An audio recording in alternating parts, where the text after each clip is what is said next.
Mock test के number नहीं बढ़ रहे, मार्किंग ज्यादा हो जा रही है, बार कैलकुलेशन मिस्टेक हो जा रहा है, आता हुआ क्वेश्चन भी गलत हो जा रहा है, नेगेटिव मार्किंग नंबर नहीं बढ़ रहे, negative marking silly mistake. Hello everyone, I am Kajal, a second year MBBS student at SKMCH Muzaffarpur. और आज की वीडियो में हम लोग बात करने वाले हैं सिली मिस्टेक के बारे में। क्यों होता है सिली मिस्टेक और कैसे हम लोग उसको सॉल्व कर सकते हैं, कैसे हम लोग उसको सुधार सकते हैं। Without any delay let's start the video. First point is कि तुम क्वेश्चन को बहुत केयरफुली पढ़ोगे। मान लो कि क्वेश्चन है, उसमें तुमने बस एक टर्म देखा और तुम्हें वो आता है, ओवर एक्साइटेड हो जाते हो कि ये तो मेरे को आता है, और तुम ऑप्शंस देखते हो, उससे रिलेटेड जो भी टर्म था तुमने लगा दिया। तुमने क्वेश्चन नहीं पढ़ा कि उसमें करेक्ट पूछा है, नॉट करेक्ट पूछा है, इनकरेक्ट पूछा है, या फिर अभी का एक ये भी पैटर्न होता है कि नॉट इनकरेक्ट पूछते हैं। नॉट इनकरेक्ट का क्या मतलब होगा कि वो करेक्ट ही पूछ रहा है इनडायरेक्टली। तो अगर तुम वो पढ़ोगे ही नहीं तो फिर तुम ऑब्वियसली वो गलती करोगे ना, तो तुम्हारा वो ऑलरेडी 5 नंबर वहाँ पे चला गया। सो तुम्हें पेपर जो है, क्वेश्चन जो है, बहुत ध्यान से पढ़ना है, और उसमें जो वो टर्म्स होते हैं not correct, incorrect, not incorrect, उसे तुम्हें अंडरलाइन करना है और बहुत बोल्डली अंडरलाइन करना है, ताकि तुम ऑप्शंस जब देखो, उसमें से तुम ऑप्शन देख रहे होगे और तुम्हारा नजर फिर वापस से क्वेश्चन पे जाएगा, तुम देखोगे कि हाँ इसमें नॉट इनकरेक्ट पूछा है, या फिर हाँ इसमें करेक्ट पूछा है, फिर इसमें इनकरेक्ट पूछा है। Next point is read all the options.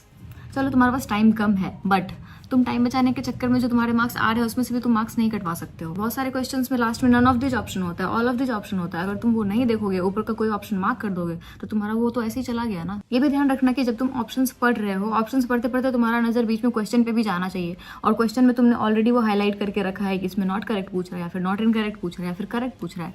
तो उसके अनुसार क्या होगा कि तुम्हारा दिमाग एक्टिव रहेगा कि मेरे को ये देखना है, तो तुम देखते रहोगे ऑप्शंस में, और तुम मैक्सिमम प्रोबेबिलिटी होगा कि तुम सही मार्क करोगे। ठीक है। थर्ड पॉइंट है जिसमें कि मेरी बहुत ज्यादा गलतियां होती थी कैलकुलेशन में। भाई कैलकुलेशन में मेरी गलतियां होती थी, तो तुम्हें कैलकुलेशन बहुत केयरफुली करना है, बहुत आराम से करना है, क्योंकि एक जगह पे तुमने कहीं पे मल्टीप्लिकेशन का एक एरर किया और तुम्हारा पूरा आंसर गलत हो जाएगा। उसके बाद तुम सारा प्रोसीजर करोगे, सब गलत हो जाएगा। तुम्हें क्या करना है, तुम्हें कैलकुलेट करना है बहुत केयरफुली, बहुत आराम। ऐसा नहीं कि बहुत धीरे धीरे करना है, बट जिस स्पीड में तुम करते हो, बट दिमाग को थोड़ा सा अलर्ट रख करके तुम्हें कैलकुलेट करना है। फिजिक्स में, केमिस्ट्री में या बायो में भी कुछ ऐसे थोड़े से कैलकुलेशन वाले अगर क्वेश्चन आते हैं, बहुत ध्यान से तुम करोगे कैलकुलेशन को, ताकि तुम्हारा कैलकुलेशन एरर ना हो। और जब हम कैलकुलेशन की बात कर ही रहे हैं, तो यहाँ पे एक पॉइंट और डिस्कस कर लेते हैं कि जो तुम्हारा नीट का पेपर होता है, ये मेरा नीट का पेपर है, नीट 2023 का पेपर है मेरा ये। तो जो तुम्हारा पेपर होता है उसमें तुम्हें रफ के लिए, यहाँ पे देखो नीचे थोड़ा सा स्पेस है, इसके अलावा लास्ट पेज पे तुम्हारा रफ वर्क के लिए स्पेस है। What I used to do in test की ना, मैं वर्बली कैलकुलेट करती थी कि अरे यार टाइम बचाने के लिए माइंड में ही कैलकुलेट कर लिया, और उसके चक्कर में मेरी बहुत ज़्यादा गलतियां हो जाती थी। तो मैं ये नहीं करना है, ये जो रफ वर्क का स्पेस दिया हुआ है इसका पूरा इस्तेमाल करना है। जो फॉर्म भरने के लिए तुमने पैसे दिए हैं उसको वसूल करना है पूरा पूरा। मैं रफ वर्क जो है वो शीट पे करना है। और एक चीज़ और कि तुम अगर ऐसा करो ना, तो उससे और बेटर हो सकता है कि तुम क्वेश्चन नंबर डाल दो कि तुम कौन से क्वेश्चन को यहाँ पे सॉल्व कर रहे हो, वो क्वेश्चन नंबर लिखो, ताकि अगर मान लो कि बाद में तुमने आधा सॉल्व किया, उसका तुम्हें समझ नहीं आ रहा, और बाद में तुमने वापस से रीअटेम्प्ट किया उस क्वेश्चन को, तो तुम उतना तक तुमने करा हुआ है उसको तुम रिवाइज करोगे और वापस से आगे सॉल्व करना स्टार्ट कर दोगे। वापस से तुम्हें जीरो से उसको सॉल्व नहीं करना पड़ेगा। ठीक। नेक्स्ट पॉइंट है कि तुम्हें काम रहना है, तुम्हें थोड़ा काम रहना है, और उसके साथ तुम्हें क्वेश्चन सॉल्व करना है, क्योंकि आता हुआ क्वेश्चन भी गलत हो जाएगा। तुम ऑलरेडी अगर बहुत सारा दिमाग को प्रेशर लेके अगर तुमने रखा हुआ है, बहुत स्ट्रेस में हो तुम काम नहीं हो, तुम कुछ ना कुछ गलती कर दोगे। Don't rush. तुम्हारे पास इनफ टाइम है कि तुम पेपर सॉल्व कर सकते हो। हाँ, जैसे कि अभी नीट का पैटर्न चेंज हुआ है कि पहले उन्होंने सेक्शन बी रखा था ना, वो सेक्शन बी हटा दिया है। तो अभी सेक्शन बी हट गया, उसके बाद तुम्हें जो है नए पैटर्न के अनुसार अभी मॉक्स देने चाहिए। उससे क्या होगा कि तुम उस पैटर्न में सॉल्व कर पाओगे। मैं तुम्हें एक एडवाइस दूंगी, नीट के पेपर के लिए तुम्हारे पास 3 घंटे हैं। तुम अभी जो मॉक सॉल्व कर रहे हो उसके लिए तुम पूरा 3 घंटा मत कंसिडर करो, क्योंकि वहाँ पे बीच में ना तुम्हें इन्विजिलेटर्स आएंगे, तुम्हें साइन कराएंगे, तुम्हें से वो OMR भरवाएंगे अटेंडेंस शीट पे अपना रोल नंबर वाला, तुम्हारा वो टाइम जाएगा। तो जब भी तुम्हारे पास नीट में टोटल टाइम रहेगा एग्जामिनेशन हॉल में, मॉक में तुम उससे आधा घंटा कम लेकर के चलो, इंक्लूडिंग OMR फिलिंग। आधा घंटा तुम मान के चलो कि मेरे पास आधा घंटा कम ही रहेगा, उतना तुम सेफ साइड लेके चलो, और उतने में तुम्हें पूरा का पूरा सॉल्व करना है क्वेश्चन, और तुम्हें अपना OMR भी फिल करना है। This will be a smart move. कभी कभी ऐसा होता है ना कि मान लो तुम ये वाला क्वेश्चन सॉल्व कर रहे हो, ये वाला क्वेश्चन सॉल्व करो, ये तुम्हें टफ लग रहा है, ठीक है, और तुम्हारा दिमाग ऑलरेडी स्ट्रेस में है, और गलती से तुम्हारा ध्यान इस वाले क्वेश्चन पे चला गया, नीचे वाले पे, और नीचे वाला देख के तुम्हें लग रहा है कि ये क्वेश्चन तो बहुत आसान है, ये मेरे से बन जाएगा। तुम्हारा फोकस उधर की तरफ शिफ्ट हो गया, अगले क्वेश्चन की तरफ तुम्हारा फोकस जो है वो शिफ्ट हो गया। उस चक्कर में क्या होगा, तुम पहले वाले क्वेश्चन में गलती कर दोगे। तो जो क्वेश्चन तुम सॉल्व कर रहे हो वहीं पे तुम अपना 100% अटेंशन जो है उस टाइम पे रखोगे। तुम्हें आसपास के क्वेश्चंस को नहीं देखना है, आसपास के लोगों को भी नहीं देखना है। आसपास के लोगों को देख के तुम्हें लगेगा अरे मैंने तो अभी पेपर अटेम्प्ट करना स्टार्ट किया, इसका इतना सारा OMR कैसे फिल है।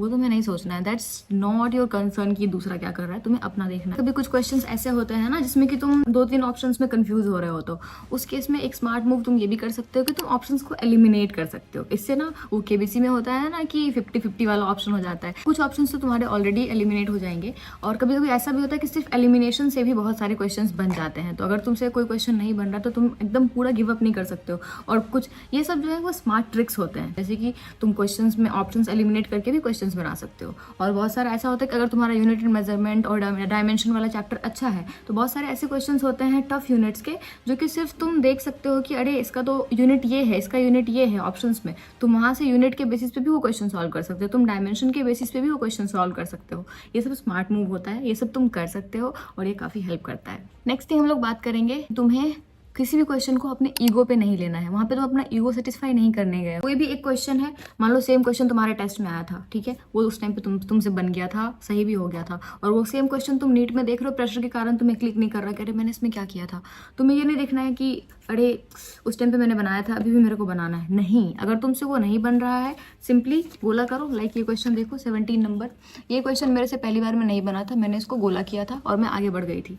कुछ सेकंड्स के लिए तुम्हें क्वेश्चन देखना है, अगर तुम्हें बिल्कुल लग रहा है कि क्लिक ही नहीं कर रहा, तुम गोला लगाओ, आगे बढ़ो, तुम्हारे पास उतना टाइम नहीं है। और फिर तुम वापस से जब पेपर को दूसरी बार रिवाइज करोगे उस टाइम पे इसको तुम सॉल्व कर सकते हो। और ऐसा होता है बहुत बार कि फर्स्ट अटेम्प्ट में जो है पेपर हम देख रहे हैं और उस टाइम पे क्वेश्चन नहीं बना, और सेकंड अटेम्प्ट लगा रहे, ये तो बहुत ईजी था। वो होता है क्योंकि धीरे धीरे प्रेशर रिलीज होता है दिमाग का, वहाँ के इन्वायरमेंट के अनुसार बॉडी अडेप्ट करता है, ब्रेन अडेप्ट करता है, तो धीरे धीरे वो सही हो जाता है। तो तुम्हें ईगो पे कोई भी क्वेश्चन नहीं लेना है। अगर एक बार वो क्वेश्चन बन रहा है बनाओ, नहीं बन रहा है उसको तुम गोला लगाओ, आगे बढ़ जाओ। अब हम लोग थोड़ा सा OMR की बात भी कर लेते हैं। मान लो तुम टॉपर बनने वाले थे, तुम्हारे 700 नंबर आने वाले थे और तुम्हारा OMR ही फिल नहीं हो पाया, तुम्हारे बहुत सारे क्वेश्चंस OMR में छूट गए, तो फिर मेन जो है वो एक ऐसे बोलते हैं ना, single sheet of paper can't decide my future, but in case of NEET वो जो सिंगल शीट ऑफ OMR होता है ना bro, that decides your future. तुम एग्जाम दे रहे हो, तुम क्रैक करने के लिए दे रहे हो, तो ऑब्वियसली वो सिंगल सीट बहुत इंपॉर्टेंट है। OMR को तुम लास्ट टाइम के लिए नहीं छोड़ोगे। ऐसा नहीं है कि मैं बनाने पे फोकस करता हूँ, लास्ट में सारा OMR भर लेंगे। उस टाइम अगर गलती से तुम्हारे पास टाइम नहीं बचा तो जो तुमने बनाया है इतनी मेहनत से ना, वो भी बेकार चला जाएगा। What I used to do is कि मैंने मान लो सबसे पहले मैं बायो अटेम्प्ट करती थी, मैंने पूरा बायो अटेम्प्ट किया और एक सीरीज में फर्स्ट अटेम्प्ट में जितने क्वेश्चंस मेरे बने उतना मैंने बना लिया। जो नहीं बनते गए उनको मैंने गोला करके छोड़ दिया कि मैं सेकंड और थर्ड अटेम्प्ट में उसको रिवाइज करके बनाऊंगी, और जितना फर्स्ट अटेम्प्ट में बना ना उतना मैं OMR मार्क कर लेती थी। फिर मैंने केमिस्ट्री अटेम्प्ट किया, अगेन मैंने OMR मार्क कर लिया और उसको फिल भी कर लिया। फिर उसी तरह से फिजिक्स भी मार्क किया, फिल कर लिया। तो उस बीच में क्या होता है ना कि बायो तुमने बनाया, मान लो तुम्हारा दिमाग थक गया, बीच में तुम OMR को फिल करने लगे, थोड़ा सा तुम्हारा दिमाग रिलैक्स हुआ, फिर तुम केमिस्ट्री पे गए। उसी तरह से तुम्हें सब्जेक्ट्स के बीच में थोड़ा सा गैप मिल रहा है, उसी बहाने तुम्हारा OMR भी फिल हो जा रहा है और तुम्हारा दिमाग थोड़ा सा रिलैक्स भी हो जा रहा है। तो ये तुम्हारे लिए थोड़ा सा बेनिफिशियल भी होगा और तुम्हारा OMR भी फिल हो जाएगा। लास्ट में तुम्हारा रश नहीं होगा कि अरे मेरा ये क्वेश्चन छूट गया, OMR ही नहीं फिल हुआ है, फिर जल्दी जल्दी में OMR गलत फिल हो गया। ध्यान से OMR को फिल करना, क्योंकि OMR में मेरे 2 मिस्टेक्स हुए थे पर्सनली। एक में मैंने एक ही क्वेश्चन में 2 OMR को फिल कर दिया था, वो तो मेरा ऐसा ही चला गया। और एक क्वेश्चन क्या था, उसमें मेरे को कुछ और ऑप्शन लगाना था और गलती से मैंने कुछ और ऑप्शन लगा दिया था। और अभी I am in second year of MBBS और अभी तक मेरे को बहुत पछतावा होता है कि काश मेरे वो 2 क्वेश्चन OMR के चक्कर में गलत नहीं हुए होते तो I would have been better place maybe. मेरे बुरे एक्सपीरियंस से सीखो, डोंट डू दैट कि अरे मैं तो पहले खुद गलत करूँगा फिर सीखूंगा, मत कर। That's not a smart move, you are dumb. ये जो वीडियो है ये मैंने स्पेशली क्या डिस्कस करने के लिए बनाया था कि टॉपर्स का क्या स्ट्रैटेजी होता है, नीट का पेपर अटेम्प्ट करने का टॉपर्स का क्या स्ट्रैटेजी होता है। और उसमें बेसिकली 2 मेन पॉइंट्स थे। फर्स्ट थिंग, मान लो तुमने जितने भी मॉक टेस्ट दिए पूरे टाइम पे तुमने ऐसे सीरीज में अटेम्प्ट किया था कि पहले तुम बायो अटेम्प्ट करते थे, फिर केमिस्ट्री अटेम्प्ट करते थे, फिर तुम फिजिक्स पे जाते थे। तो तुम नीट के मेन पेपर के दिन मान लो कि तुमने पेपर मिला तुम्हें और तुमने मान लो पहले फिजिक्स देखना स्टार्ट किया कि फिजिक्स तो मेरे को ईजी लग रहा है, काफ़ी ईजी है, आई कैन डू दैट, और तुमने फिजिक्स स्टार्ट कर दिया। That will be the biggest blunder of your life. तुम्हें वो नहीं करना है, नहीं करना है, बिल्कुल नहीं करना है। सीरीज जो है क्वेश्चन अटेम्प्ट करने का, सब्जेक्ट्स का, वो चेंज नहीं करना है। मैंने पूरे टाइम पे पहले मैं बायो अटेम्प्ट करती थी, फिर मैं केमिस्ट्री अटेम्प्ट करती थी, फिर फिजिक्स अटेम्प्ट करती थी, और मॉक टेस्ट में मैंने 1-2 बार ये एक्सपेरिमेंट किया था कि मैंने पहले केमिस्ट्री अटेम्प्ट किया, फिर फिजिक्स, फिर बायोलॉजी, और मेरे मार्क्स बहुत कम गए थे क्योंकि मेरा बहुत सिली मिस्टेक हुआ था उसमें। तो तुम्हें ये नहीं करना है। मैक्सिमम लोग जो होते हैं वो पहले बायो अटेम्प्ट करते हैं, फिर केमिस्ट्री, फिर फिजिक्स। और मान लो कि तुम कोई हो थोड़े डिफरेंट से इंसान हो, तुम डिफरेंट से नीट एस्पिरेंट हो और तुम पहले फिजिक्स अटेम्प्ट करते हो, फिर केमिस्ट्री अटेम्प्ट करते हो, फिर बायो। अगर तुमने मॉक में ऐसे ही किया है फिजिक्स केमिस्ट्री देन बायो, तो तुम फिर नीट में वैसे ही करोगे। अगर तुमने मॉक में पहले बायो फिर केमिस्ट्री फिर फिजिक्स किया है तो तुम वैसे ही फिर नीट में करोगे। तो मतलब सेम जो पैटर्न तुम्हारा मॉक में है क्वेश्चंस को अटेम्प्ट करने का, वो सेम चीज़ तुम नीट में भी करोगे। तुम वहाँ पे कोई भी नया एक्सपेरिमेंट नहीं करोगे, ठीक है। साइंटिस्ट नहीं बनना है, तुम्हें डॉक्टर बनना है। और अब इस वीडियो का लास्ट पॉइंट हम लोग डिस्कस करते हैं। पेपर को तुम्हें एक राउंड में खत्म नहीं करना है। You are not in a WWE race की अरे एक राउंड में इसको तो हम लोग टैकल कर देंगे, तुम नॉकआउट। नहीं भाई, तुम्हें नहीं करना। मैं तुम्हें अपना एग्जाम्पल लेके बताती हूँ। सबसे पहला क्वेश्चन मैंने फिजिक्स का उठाया और पहला क्वेश्चन ही मेरे से नहीं बना। मैंने वो चीज़ को ईगो पे नहीं लिया और ना ही मैंने ये सोचा कि अरे यार मेरा तो पहला क्वेश्चन ही मेरे को नहीं आता है, अब तो मेरे से बिल्कुल नहीं हो पाएगा। ऐसा नहीं सोचा मैंने क्या किया, स्मार्ट मूव, मैंने उसको गोला लगाया और फिर मैंने सेकंड थर्ड अटेम्प्ट में उसको सॉल्व किया और वो सही भी हुआ। लुक एट दिस, सही भी हुआ। तुम्हें ऐसे ही करना है। मैं क्या करती थी, मैं 3 अटेम्प्ट में पूरा पेपर सॉल्व करती थी। फर्स्ट टाइम में जो इजी क्वेश्चंस थे जितने भी फर्स्ट अटेम्प्ट में, वो सारे क्वेश्चंस करती थी जो मेरे से एक बार में बन रहे हैं, और बाकी क्वेश्चंस को मैं इस तरह से गोला लगाते जाती थी और फिर वापस से OMR भरा। फर्स्ट अटेम्प्ट का तीनों पेपर का OMR भरा साथ में। उसके बाद फिर मैं सेकंड अटेम्प्ट के लिए वापस से पेपर को रिवाइज करती थी और उस बार भी बहुत सारे क्वेश्चंस बनते थे, फिर उसको वापस से OMR में भरा। और उसी तरह से थर्ड जो अटेम्प्ट था लास्ट, उसमें फिर बाकी जो फाइनल राउंड होता है ना, वो होता था कि इसमें जो आता है, नेगेटिव मेरे को नहीं करना है, जो बिल्कुल नहीं आता मेरे को छोड़ देना है। 0 is better than negative, 0 is far better than negative. तो तुम्हें कंसिडर करना है कि अगर लगता है मेरे को कि ये नेगेटिव हो जाएगा, तो तुम्हें ये नहीं लगाना कि 50% चांसेस तो है कि ये सही भी हो जाएगा। तो ज़बरदस्ती का नेगेटिव नहीं करना है। ये टारगेट करना है कि जितना तुमने क्वेश्चन अटेम्प्ट किया एटलीस्ट उतना बिल्कुल सही होना ही चाहिए, उतने में नेगेटिव नहीं होना चाहिए, उतने से भी तुम्हारा रिजल्ट हो जाएगा। अभी काफ़ी टाइम है, इतने में तुम बहुत सारे मार्क्स दोगे, तो उन मार्क्स में तुम देख लो तुम्हारे लिए क्या वर्क करता है। 2 टाइम या 3 टाइम, सेफ साइड के लिए 3 टाइम भी कर सकते हो जैसा मैंने किया था। तो दिस वाज ऑल अबाउट कि तुम सिली मिस्टेक्स को कैसे घटाओगे। बाय बाय, मिलते हैं अगली वीडियो में। तब तक के लिए enjoy your life and all the best and best of luck.